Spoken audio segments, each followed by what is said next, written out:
Our senior medical editor and health editor, Dr. Richard Befford, is here because you and I spent the day today looking for medical help around the city, and you found a hospital that is a legendary one here. Just this afternoon, I visited a hospital. It was founded by an American priest called Our Little Brothers and Sisters. It provides free care to anyone who comes through the door. It's just about 5 miles from where we're standing right now. They've given away almost all their supplies. They've shared them, and despite having nothing, their doors are open, and they're turning away no one. Are you seeing children here with trauma? For a lot of them, for sure. And what are you able to do for them? For now, it's wound management, pain management, infection control, and wait for the competent help to come. You're waiting for the cavalry. Waiting for the cavalry. Can you ask her to tell us what happened?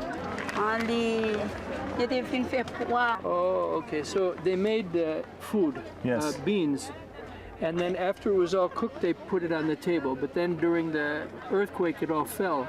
So it fell on the face of the child. What is it you need most? We're here in our hospital? We need everything. We're out of everything. All of our everything, we've been sharing it with everybody. And Rich, I have another medical question. We saw so many bodies out on the streets today and heat taking its toll.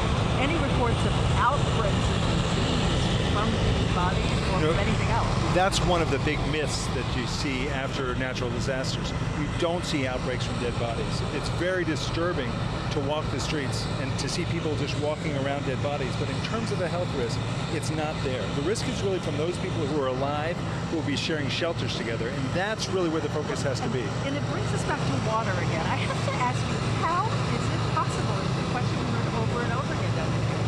How is it possible there isn't fresh water on the streets of Port of Prince? Well, water is critical. After about 3 days, if people aren't getting water, they're going to suffer health consequences. Their kidneys shut down. But what we saw today was chaos, and the ability to distribute water is going to be extremely challenging.